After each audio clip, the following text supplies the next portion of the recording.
Hi friends, ಎಲ್ರಿಗೂ ನಮಸ್ಕಾರ. Very good morning friends. ಪ್ರತಿನಿತ್ಯ ನಾವು ಒಂದೊಂದು ಡಿಸ್ಟಿಕ್ ಬಗ್ಗೆ ತಿಳ್ಕೊಳ್ತಾ ಇದ್ದೀವಿ. ಸೊ ಮೈಸೂರು ಆಯಿತು, ಕಲಬುರಗಿ ಆಯಿತು, ಬೆಂಗಳೂರು ಆಯಿತು. ಈಗ ನಾವು ಹೋಗ್ತಾ ಇರೋದು ಬಾಗಲಕೋಟೆಯ ಕಡೆಗೆ. ಎಸ್, ಬಾಗಲಕೋಟೆ ತುಂಬಾ ಸುಂದರವಾಗಿರುವಂತಹ ಜಿಲ್ಲೆ. ಬಾಗಲಕೋಟೆಯಲ್ಲಿ ಹೆಚ್ಚು ಜನ ಕೃಷಿ ಮೇಲೆ ಅವಲಂಬಿತರಾಗಿದ್ದಾರೆ. ಅರಣ್ಯ ಪ್ರದೇಶವೂ ಕೂಡ ಅಲ್ಲಿದೆ. ಅಲ್ಲಿನ ಒಂದು ಎನ್ವಿರಾನ್ಮೆಂಟ್ ಕೂಡ ತುಂಬಾ ಚೆನ್ನಾಗಿದೆ. ಸೊ ಇದೆಲ್ಲದರ ಜೊತೆಗೆ ಬಾಗಲಕೋಟೆ ಇನ್ನೂ ಹಲವಕ್ಕೆ ಫೇಮಸ್ ಆಗಿದೆ. ಹಾಗಾದ್ರೆ ಬಾಗಲಕೋಟೆಯಲ್ಲಿ ಏನೇನು ವಿಶೇಷತೆ ಇದೆ, ಬಾಗಲಕೋಟೆಯಲ್ಲಿರುವಂತಹ ಜನಸಂಖ್ಯೆ ಎಷ್ಟು, ಅದರ ವಿಸ್ತೀರ್ಣ ಎಷ್ಟು, ಎಲ್ಲವನ್ನ ಇವತ್ತಿನ ಸಂಚಿಕೆಯಲ್ಲಿ ಚಿಕ್ಕದಾಗಿ ಚೊಕ್ಕದಾಗಿ ಬಾಗಲಕೋಟೆಯ ಬಗ್ಗೆ ತಿಳಿದುಕೊಳ್ಳೋಣ ಬನ್ನಿ. ಇದೀಗ ನಾವು ಉತ್ತರಿ ಮಧ್ಯ ಕರ್ನಾಟಕದಲ್ಲಿರುವಂತಹ ಒಂದು ಜಿಲ್ಲೆ ಬಾಗಲಕೋಟೆಯ ಬಗ್ಗೆ ನೋಡೋಣ ಬನ್ನಿ. ಈ ನಗರ ಬೆಳಗಾವಿ, ಬಿಜಾಪುರ, ಕಲಬುರಗಿ, ಧಾರವಾಡದಂತಹ ಜಿಲ್ಲೆಗಳಿಂದ ಸುತ್ತುವರೆದಿದೆ. ಬಾಗಲಕೋಟೆ 6,600 ಸ್ಕ್ವೇರ್ ಕಿಲೋಮೀಟರ್ ವಿಸ್ತೀರ್ಣದ ವಿಶಾಲ ಭೂಭಾಗದಲ್ಲಿ ಹರಡಿದೆ. ಈ ನಗರದ 12% ಭೂಭಾಗ ಅರಣ್ಯ ಪ್ರದೇಶವೇ ಕಾಣುತ್ತೆ. ಇಲ್ಲಿ ಕೃಷ್ಣಾ, ಘಟಪ್ರಭಾ, ಮಲಪ್ರಭಾ ನದಿಗಳು ಕೂಡ ಹರಿಯುತ್ತವೆ. ಹೆಚ್ಚು ಜನ ಬಾಗಲಕೋಟೆಯಲ್ಲಿ ಕೃಷಿಯನ್ನೇ ಅವಲಂಬಿತರಾಗಿದ್ದು 2011ರ ಜನಗಣತಿಯ ಪ್ರಕಾರ 18,90,000 ಜನಸಂಖ್ಯೆ ಹೊಂದಿದೆ ಬಾಗಲಕೋಟೆ ಜಿಲ್ಲೆ. ಇಲ್ಲಿಯೂ ಕೂಡ ಎಲ್ಲಾ ಜಾತಿ ಧರ್ಮದ ಜನರು ಖುಷಿಯಿಂದ ವಾಸಿಸುತ್ತಾರೆ. ಅಮೆರಿಕದ ವೆಸ್ಟ್ ವರ್ಜಿನಿಯಾ ರಾಜ್ಯದ ಜನಸಂಖ್ಯೆಯ ಅನುಪಾತದಲ್ಲಿ ಈ ಜಿಲ್ಲೆಯ ಜನಸಂಖ್ಯೆ ಇದೆ ಎಂದು ಹೇಳಲಾಗುತ್ತೆ. ಭಾರತದ ಜನಸಂಖ್ಯೆಯ ಅನುಸಾರ ನೋಡುವುದಾದ್ರೆ ಭಾರತದ 800 ಜಿಲ್ಲೆಗಳಲ್ಲಿ ಇದು 256ನೇ ಸ್ಥಾನದಲ್ಲಿದೆ. ಇಲ್ಲಿನ ಜನಸಂಖ್ಯೆ ಮತ್ತು ಕ್ಷೇತ್ರಫಲದ ಅನುಸಾರ ನೋಡುವುದಾದ್ರೆ ಇಲ್ಲಿನ 1 ಸ್ಕ್ವೇರ್ ಕಿಲೋಮೀಟರ್ ವ್ಯಾಪ್ತಿಯಲ್ಲಿ ಸುಮಾರು 288 ಜನದಟ್ಟಣೆ ಕಾಣಸಿಗುತ್ತೆ.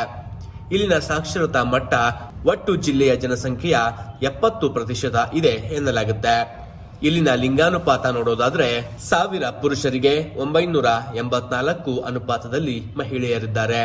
ಇಲ್ಲಿ 86% ಹಿಂದೂಗಳಿದ್ದು 11.64% ಮುಸಲ್ಮಾನರಿದ್ದಾರೆ ಮತ್ತು 1.33% ಜೈನ ಧರ್ಮದ ಜನಗಳು ನಮಗಿಲ್ಲಿ ಕಾಣಸಿಗುತ್ತಾರೆ. ಕರ್ನಾಟಕದ ಎಲ್ಲಾ ಜಿಲ್ಲೆಗಳಲ್ಲಿಯೂ ಕನ್ನಡವೇ ಮುಖ್ಯ ಭಾಷೆಯಾದರೂ ಎಲ್ಲಾ ಭಾಗಗಳಲ್ಲೂ ಅಲ್ಲಿನ ರೀಜನಲ್ ಲ್ಯಾಂಗ್ವೇಜ್ ಕೂಡ ಮಿಶ್ರಿತವಾಗಿದೆ. ಇಲ್ಲಿನ 86% ಜನ ಕನ್ನಡ ಭಾಷಿಕರಾಗಿದ್ದು ಇದು ಕರ್ನಾಟಕದ ಮಾತೃಭಾಷೆಯಾಗಿದೆ. 9.50 ಜನ ಇಲ್ಲಿ ಉರ್ದು ಅಥವಾ ಹಿಂದಿ ಭಾಷೆಯನ್ನ ಮಾತನಾಡುವವರಿದ್ದಾರೆ. ಇದನ್ನ ಹೊರತುಪಡಿಸಿ 5% ಜನ ಲಂಬಾಣಿ, ಮರಾಠಿ ಸೇರಿದಂತೆ ಹಲವು ಭಾಷೆಯಲ್ಲಿ ಮಾತನಾಡುವವರು ನಮಗಿಲ್ಲಿ ಕಾಣಸಿಗುತ್ತಾರೆ. ಭಾಷೆಗಳು ಬೇರೆಯಾದರೂ ಇಲ್ಲಿನ ಜನ ವ್ಯವಹಾರಕ್ಕಾಗಿ ಈ ಎಲ್ಲಾ ಭಾಷೆಗಳನ್ನ ಭಾಗಶಃ ತಿಳಿದವರೇ ಆಗಿದ್ದಾರೆ. ಜಿಲ್ಲೆಯ ನೆಟ್ GDP $5.8 ಬಿಲಿಯನ್ ನಷ್ಟಿದೆ, ಅಂದರೆ 50 ಕೋಟಿಗೂ ಅಧಿಕ. ಹೆಚ್ಚಿನ ಜನ ಇಲ್ಲಿ ಕೃಷಿ ಕಾರ್ಯಗಳನ್ನ ಮಾಡುವವರೇ ಕಂಡು ಬರ್ತಾರೆ. ಅದರಲ್ಲಿ ಮಹಿಳೆಯರು ಹೆಚ್ಚಾಗಿ ಕೃಷಿ ಚಟುವಟಿಕೆಗಳಲ್ಲಿ ಕಾಣೋದು ಇಲ್ಲಿನ ವಿಶೇಷತೆಯಾಗಿದೆ. ಬಾಗಲಕೋಟೆ ಫಲವತ್ತಾದ ಕಪ್ಪು ಮಣ್ಣಿನ ಭೂಮಿಯನ್ನ ಹೊಂದಿದೆ. ಹೆಚ್ಚಾಗಿ ಜನ ಇಲ್ಲಿ ಹತ್ತಿ ಬೆಳೆಯುತ್ತಾರೆ. ಇದರ ಜೊತೆಯಲ್ಲೇ ಮೆಕ್ಕೆಜೋಳ, ಜೋಳ, ಕಬ್ಬು, ತಂಬಾಕು, ಶೇಂಗಾನಂತಹ ಬೆಳೆಗಳನ್ನ ಇಲ್ಲಿ ಹೆಚ್ಚಾಗಿ ಬೆಳೆಯಲಾಗುತ್ತೆ. ಈ ಜಿಲ್ಲೆಯಲ್ಲಿ ಹೆಚ್ಚಾಗಿ ನೀರು ಲಭ್ಯವಿದ್ದು ಉತ್ತಮ ಕೃಷಿಗೆ ಇದೊಂದು ದೊಡ್ಡ ಮೂಲವಾಗಿದೆ. ಇತಿಹಾಸದಲ್ಲೂ ಈ ಸ್ಥಳದ ಉಲ್ಲೇಖ ಹಲವೆಡೆ ಕಾಣಸಿಗುತ್ತೆ. 2ನೇ ಶತಮಾನದ ಕಾಲದಿಂದಲೂ ಇದರ ಉಲ್ಲೇಖ ಮತ್ತು ಆಗಿನ ಸ್ಮಾರಕಗಳು ಈ ಜಿಲ್ಲೆಯಲ್ಲಿ ಕಾಣಸಿಗುತ್ತವೆ. ರಾಮಾಯಣದ ಕಾಲದಲ್ಲಿ ರಾವಣನು ಈ ಸ್ಥಳವನ್ನ ಭಜಂತ್ರಿಗಳಿಗೆ ಉಡುಗೊರೆಯಾಗಿ ನೀಡಿದ್ದ ಎಂತಲೂ ಹೇಳಲಾಗುತ್ತೆ. ಬಿಜಾಪುರದ ಆದಿಲ್ ಶಾಹಿಗಳು, ಮುಖ್ಯವಾಗಿ 2ನೇ ಇಬ್ರಾಹಿಂ ಆದಿಲ್ ಶಹಾ, ಈ ಸ್ಥಳವನ್ನ ತನ್ನ ಮಗಳಿಗೆ ವರದಕ್ಷಿಣೆಯಾಗಿ ನೀಡಿದ್ದನಂತೆ. ಇದರ ನಂತರ ಇಲ್ಲಿ ಪೇಶ್ವೆಗಳು, ಮರಾಠರು ಸೇರಿದಂತೆ ಬ್ರಿಟಿಷರು ಕೂಡ ಇಲ್ಲಿ ಆಳ್ವಿಕೆ ನಡೆಸಿದ್ದಾರೆ. ನೋಡಿದ್ರಲ್ಲ, ಇದಿಷ್ಟು ಬಾಗಲಕೋಟೆಯ ಪ್ರಮುಖ ಕೆಲ ವಿಷಯಗಳಾಗಿತ್ತು. ಎಸ್, ಇದಿಷ್ಟು ಬಾಗಲಕೋಟೆಯ ಮಾಹಿತಿಯಾಗಿತ್ತು. ಬಾಗಲಕೋಟೆ ಬಗ್ಗೆ ಒಂಚೂರು ಮಾಹಿತಿ ನಾನು ಕೊಟ್ಟೆ ಇವತ್ತು ಅಂತ ಅನ್ಕೊಳ್ತೀನಿ.